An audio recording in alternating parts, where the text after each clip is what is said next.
Muchas veces se centran en que el problema es la adicción, cuando encontramos que de fondo hay una serie de síntomas que hay que abordar en terapia.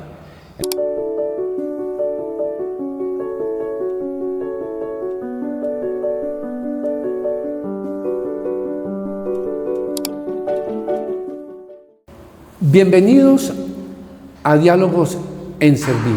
Esta es una oportunidad que tenemos de compartir con la comunidad todo lo que tiene que ver con el sufrimiento emocional frente a las afectaciones mentales o a las afectaciones adictivas. Hoy con un invitado muy especial, John Alirio. John es psicólogo, trabaja con nosotros en la Clínica Servir hace varios años, es además magíster en drogodependencia, es líder del programa de adicciones de patología dual y tiene mucha experiencia en la atención individual de los y las pacientes que llegan a la Clínica Servir. John, estoy muy contento porque voy a aprender de ti hoy, así que bienvenido. Bueno, muchas gracias, doctor, por hacerme partícipe de este espacio. Muy contento de poder compartir un poco de mi experiencia en lo profesional y humana en función de lo que nos compete este abordaje de lo que es todo el trabajo psicológico en el tema de las adicciones.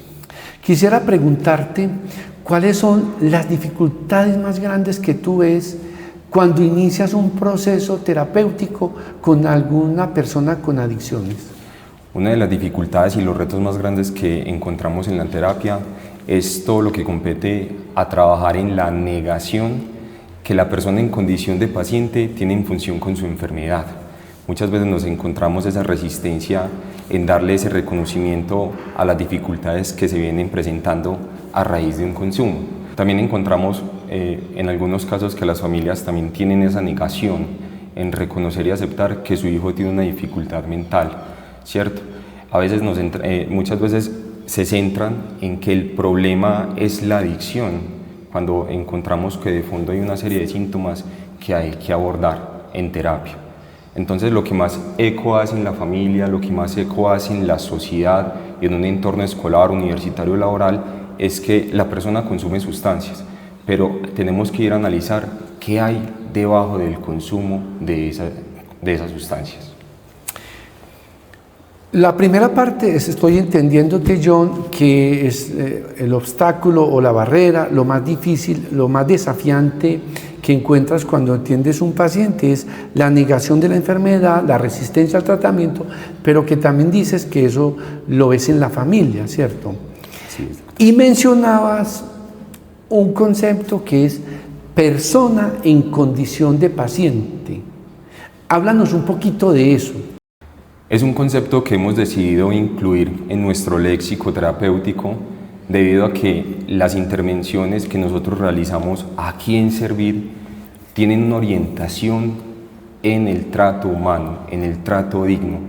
Cuando decimos el paciente, estamos dejando a un lado toda esa historia personal, toda esa parte humana, y entonces tenemos que reconocer en lo profesional de que ese paciente, aparte de ser paciente, es persona, con su historia trascendental, con sus experiencias, con su sufrimiento, con sus sueños, con sus metas. Entonces, cuando decimos el paciente, simplemente lo reducimos a una etiqueta. Y aquí tenemos que tener en cuenta que hay toda una esencia humana que hoy estamos abordando. Estoy entendiendo, John, y te agradezco por decirlo porque eso hace parte de nuestra filosofía, que nosotros aquí no atendemos pacientes, aquí atendemos persona en condición de paciente, y que cuando uno pone ese rótulo paciente, es como, eso es un rótulo, pero es más persona que paciente. Muy bien, ahora mencionabas algo que quisiera que hablaras un poquito más, que es que hace referencia a que más que la conducta de consumir o no consumir adicción, tú hablabas de que hay que analizar conductas y comportamientos que subyacen a eso. Háblanos un poquito más de eso, por favor. Muy bien. Ahora les nombraba que lo que más hace eco es que esa persona está consumiendo una sustancia psicoactiva. Y vamos a colocarlo en un ejemplo muy sencillo. Imaginémonos un iceberg. Pero cuando vamos a esa parte profunda del iceberg, podemos empezar a identificar una serie de síntomas que tenemos que empezar a abordar en el tratamiento. Por ejemplo, cuando empezamos a identificar dificultades en todo el proceso prenatal y postnatal, todo lo que compete al embarazo. También cuando empezamos a abordar toda esa parte que compete al neurodesarrollo, donde identificamos trastornos que también están asociados al consumo de sustancias psicoactivas, como por ejemplo el déficit de atención con hiperactividad. Cuando empezamos a identificar algunas alteraciones en los patrones de crianza, cuando empezamos a identificar patrones, por ejemplo, como esquemas maladaptativos tempranos, donde uno de los más importantes que yo he trabajado en terapia es el esquema de abandono. Cuando empezamos a identificar situaciones que tienen que ver con trauma, y aquí estamos hablando de trauma con T minúscula o con T mayúscula, ¿cierto? Cuando empezamos a hablar de toda esa parte de su escolaridad, donde se vive bullying, rechazo, cuando encontramos todas esas particularidades que emocionalmente impactan a ese ser, impactan a ese sujeto, son todos esos síntomas que tenemos que ir a trabajar en terapia, y que al darles una resignificación en terapia, el paciente puede aprender a relacionarse asertivamente con sus síntomas, y tomando decisiones aquí en el presente es como podemos observar los cambios. Sí, John, ¿qué es lo más difícil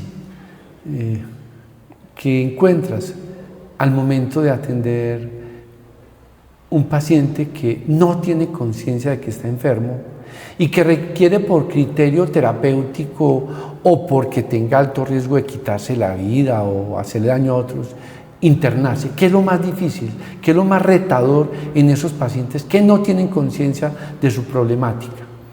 Cuando están, doctor, en esa etapa o en ese estadio de precontemplación, un estadio de negación a reconocer y aceptar su enfermedad, y que esa dificultad que tienen para aceptar el tratamiento. Pero no me voy a quedar simplemente en el tema de las sustancias.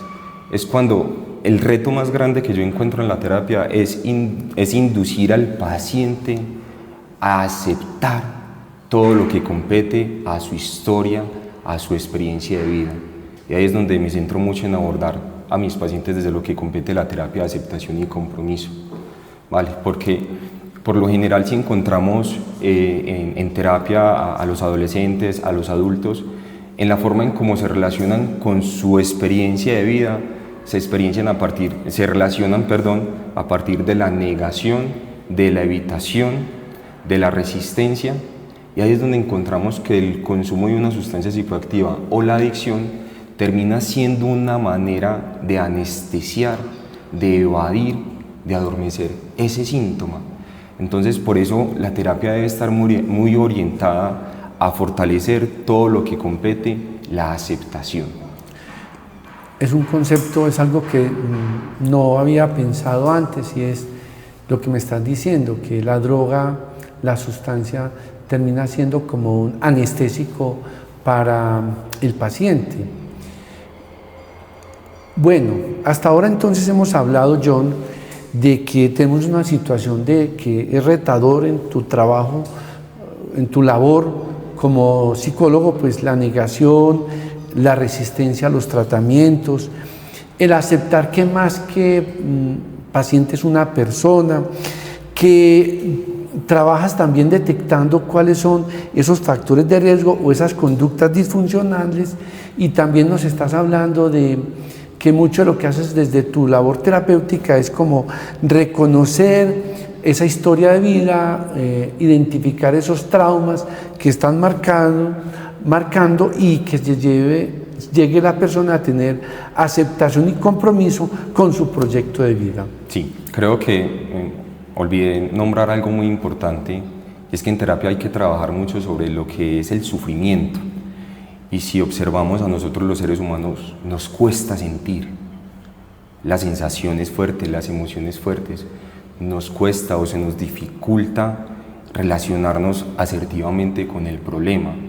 Y estamos en un proceso inconsciente de evadir, de evitar. Y es donde entra todo lo que compete a buscar maneras de solucionarlo, pero desde el placer. O sea, todo lo que termina siendo placentero es lo que busca el ser humano inconscientemente para, de cierta manera, evadir, escapar, alterar esa realidad que le ha costado aceptar.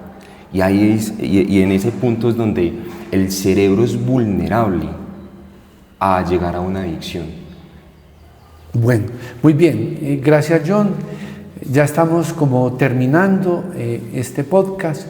A mí me gustaría que ya pues finalizando tú les dieras a los que nos están viendo y escuchando algún consejo, alguna recomendación frente a este tema, desde tu labor como psicólogo, como terapeuta, que está muy interesado en atender personas en condición de pacientes con situaciones realmente muy difíciles. Yo considero, doctor, que en estos últimos años la salud mental se le viene dando prioridad. Y quiero invitarlos en este espacio a que nos prioricemos, a que nos demos un lugar, a que empecemos a habitarnos. Y algo muy importante que se hace en terapia es que empecemos a encontrarnos. Esa es la invitación que quiero hacerles a los que nos están viendo. Que busquemos esa ayuda profesional, que no dejemos de lado las dificultades que estamos presentando, que no las evitemos, que empecemos a afrontar y a buscar esos mecanismos, esas ayudas de profesionales, de personas expertas. Si en el momento todavía no tienes la oportunidad de buscar un proceso terapéutico profesional o no tienes el modo económico de hacerlo, el primer paso es comunicar, es expresar. Se dice que todo síntoma que no logre ser tramitado en la palabra va a seguir generando malestar. Así que el primer punto es empezar a comunicar, sea un familiar, sea un amigo, sea una persona cercana. A partir de ahí yo creo que es que surge el cambio. Muy bien, John, muchas gracias. Diálogos con Servid es un espacio creado para ustedes. Los invitamos a que nos hagan sus comentarios, sus recomendaciones.